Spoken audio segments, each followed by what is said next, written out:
This upcoming June 6 marks the 80th anniversary since the Allied invasion of the beaches of Normandy, France, in which troops from the United States, Canada, Great Britain, and other Allied nations began the campaign that liberated France from Nazi Germany.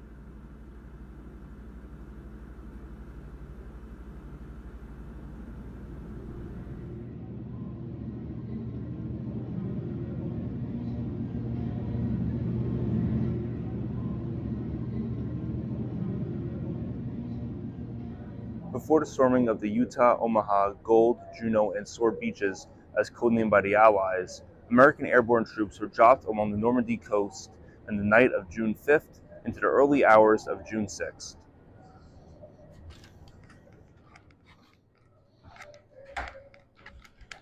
Over 13,000 paratroopers were dropped by Douglas C-47 Skytrains, the same type of plane I'm in right now. This particular C-47 made its first flight in 1935 and was delivered to the U.S. Air Force in April of 1945 until being retired in 1996 while part of the Israeli Air Force. This C-47 at the American Air Power Museum in Farmingdale, New York, is painted in D-Day markings and has black and white invasion stripes on the wings and fuselage. General Dwight D. Eisenhower, who was appointed Supreme Commander of the Allied Expeditionary Force on D-Day, codenamed Operation Overlord, said of the C-47, "Four things won the Second World War: the bazooka, the Jeep, the atom bomb, and the C-47 Goonie bird."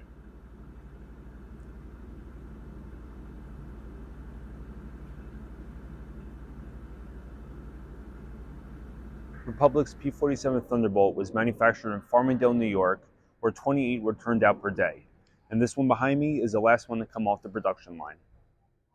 This fighter bomber was sent to take on the German Luftwaffe's aircraft and the Nazis' mechanized ground forces. Its high firepower, ability to carry bombs, and great survivability made the P-47 an extremely significant aircraft in the Allied push into Germany following D-Day. In June 1944, P-47s took on Axis shipping, dive bombing an ex-Italian aircraft carrier, destroying German armored vehicles, and attacking bridges in enemy airfields before the D-Day landings on June 6th. During World War II, the CG-4A Waco glider was widely used for cargo and troop transport. 14,000 were built by 17 companies, two of which were Long Island-based. Mineola's Dade Brothers, which worked on its wings off Old Country Road, and General Aircraft of Queens handled the fuselage and tail.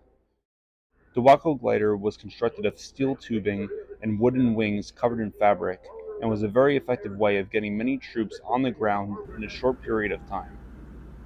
The glider could carry 13 soldiers as well as equipment such as jeeps, cannons, and other artillery. It would be towed by a C-47 released into enemy territory and later retrieved by the C-47 using special hooks designed for its pickup. Many landings ended in crashes due to small and obscure landing sites, and few remain that were used on D-Day. Additionally, to backtrack a bit, in the 6 months before D-Day, the North American P-51 Mustang cleared the way for the Normandy invasion, defeating Germany's best forces, which amounted to nearly half of the enemy aircraft destroyed in Europe by all American fighter types. With over 150,000 troops deployed on the beaches, D-Day remains the largest amphibious invasion in military history, bringing together naval, air, and land forces and opening a second front in Europe against Nazi Germany.